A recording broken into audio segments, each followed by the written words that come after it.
प्रणाम भक्तजनों। भक्ति आलोक परिवार में आप सबका हार्दिक स्वागत है। कार्तिक मास का अंतिम सप्ताह चल रहा है और हम सब मिलकर कार्तिक महात्म सुन रहे हैं। कल हमने इसका 23वां और 24वां अध्याय सुना था।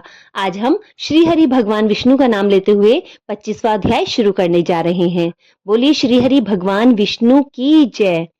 देवदत्त ने कलहा से कहा, तीर्थ में दान और व्रत आदि सत्कर्म करने से मनुष्य के पाप नष्ट हो जाते हैं, परंतु तू तो प्रेत के शरीर में है, अतः उन कर्मों को करने की अधिकारिणी नहीं है।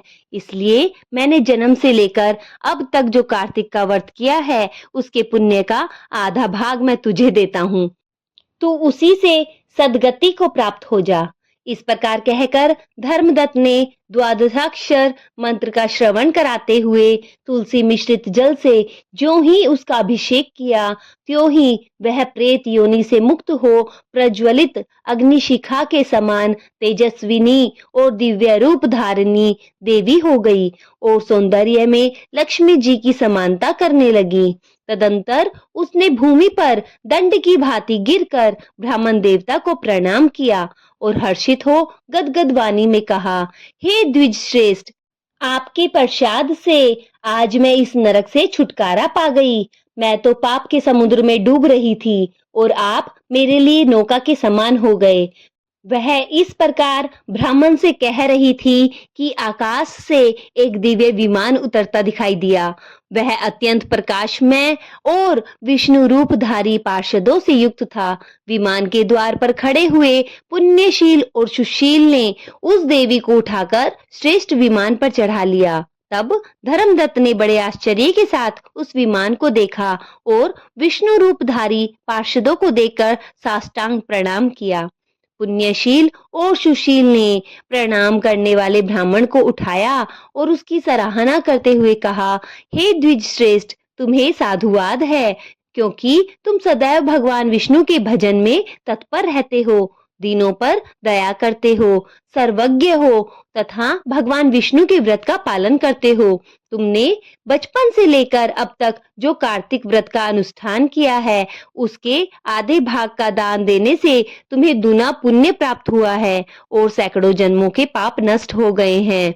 अब यह वैकुंठ धाम में ले जाई जा रही है। तुम भी इस जन्म के अंत में अपनी दोनों स्त्रियों के साथ भगवान विष्णु के वैकुंठ धाम को जाओगे और मुक्ति को प्राप्त करोगे। धर्मदत्त, जिन्होंने तुम्हारे समान भक्ति पूर्वक भगवान विष्णु की आराधना की है, वे धन्य और कृतज्ञ हैं। इस संसार में उन्हीं का जन्म सफल है। भली भांति आराधना करने पर भगवान विष्णु देहधारी प्राणियों का क्या नहीं देते। उन्होंने ही उत्तानपाद के पुत्र को पूर्व काल में ध्रुव पद पर स्थापित किया था। उनके नाम का स्मरण करने मात्र से समस्त जीव सदगति को प्राप्त होते हैं। पूर्व काल में ग्रहाग्रस्त गजराज उन्हीं के नामों का स्मरण करके मुक्त हुए थे। तुमने जन्म से लेकर जो भगवान विष्णु को संतुष्ट करने वाले कार्तिक व्रत के अनुष्ठान किए हैं, उससे बढ़कर न यज्ञ है, न दान और न ही तीर्थ है। विप्रवर, तुम धन्य हो, क्योंकि तुमने जगत गुरु भगवान विष्णु को प्रसन्न करने वाला कार्तिक का व्रत किया है, जिसके आधे भाग का फल को पाकर यह स्त्री हमारे साथ भगवान लोक में जा रही है। बोलिए भगवान विष्णु की जय। श्री हरि भगवान विष्णु की जय। यहीं पर हमारा 25वां अध्याय समाप्त होता है। अब हम 26वां अध्याय श्रवण करेंगे। बोलिए भगवान श्री हरि विष्णु की जय। नारद जी बोले, इस प्रकार विष्णु पार्षदों के वचन सुनकर धर्मदत्त ने कहा, प्रायः सभी मनुष्य भक्तों का कष्ट दूर करने वाले श्री विष्णु का यज्ञ, दान, व्रत, तीर्थ सेवन तथा तपस्याओं के द्वारा विधि पूर्वक आराधना करते हैं। उन समस्त साधनों में से ऐसा कौन सा साधन है जो भगवान विष्णु की प्रसन्नता को बढ़ाने वाला और उनके सामीप्य को प्राप्त करने वाला है। दोनों पार्षदों ने अपने पूर्व जन्म की कथा कही। हे द्विज श्रेष्ठ, आपका प्रश्न बड़ा श्रेष्ठ है। आज हम आपको भगवान विष्णु को शीघ्र प्रसन्न करने के उपाय बताते हैं। हम इतिहास सहित प्राचीन वृत्तांत सुनाते हैं। आप सावधानी पूर्वक सुनो। भ्रमण, पहले कांचीपुर में चोल नामक एक चक्रवर्ती राजा हो गए हैं। उन्हीं के नाम पर उनके अधीन रहने वाले सभी देश चोल के नाम से विख्यात हुए।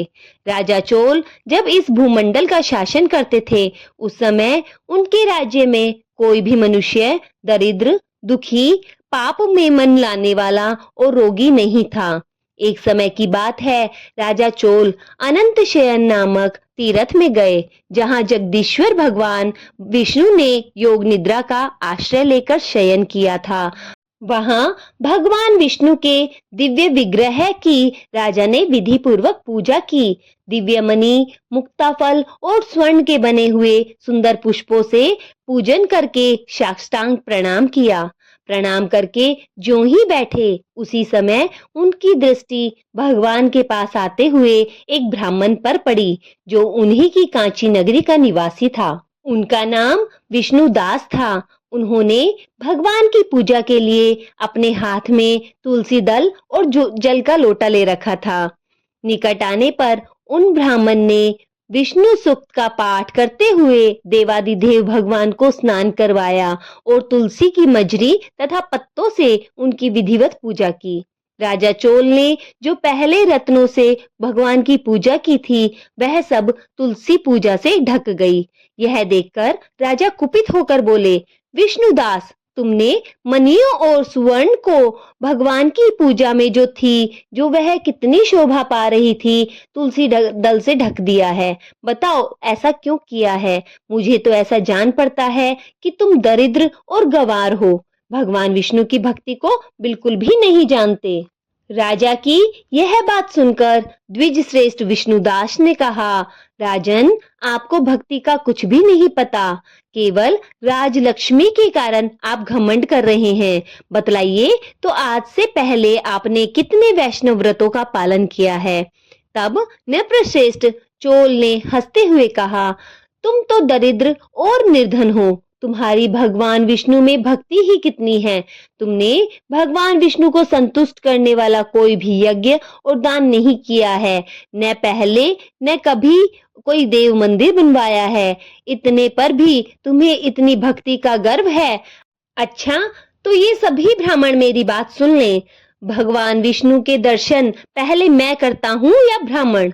इस बात को आप सब लोग देखें, फिर हम दोनों में से किसकी भक्ति कैसी है, ये सब स्वतः ही जान लेंगे।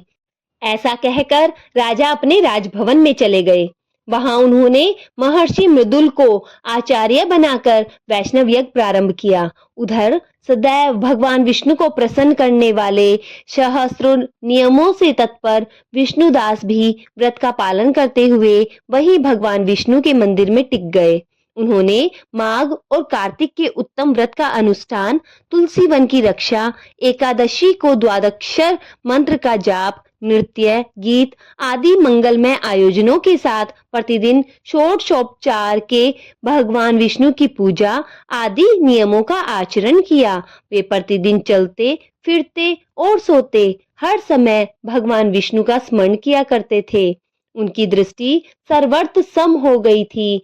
वे सब प्राणियों के भीतर एकमात्र भगवान विष्णु को ही स्थित देखते थे।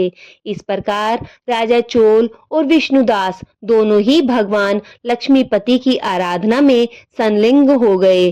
दोनों ही अपने अपने व्रत में स्थित रहते थे और दोनों को ही संपूर्ण इंद्रिया और समस्त कर्म भगवान विष्णु को समर्पित कर चुके थे। इस अवस्था में उन दोनों ने दीर्घ काल व्यतीत किया। यहीं पर हमारा 26वां अध्याय समाप्त होता है। बोलिए श्री हरि भगवान विष्णु की जय। भगवान विष्णु हम सब पर अपनी कृपा ऐसे ही बनाए रखें। आप सबसे निवेदन है कि चैनल को जरूर सब्सक्राइब करें, वीडियोस को ज्यादा से ज्यादा शेयर कीजिए, ताकि हम ऐसे ही भक्ति भाव से भरी हुई वीडियो आपके लिए लाते रहें। आप सबका तहे दिल से धन्यवाद।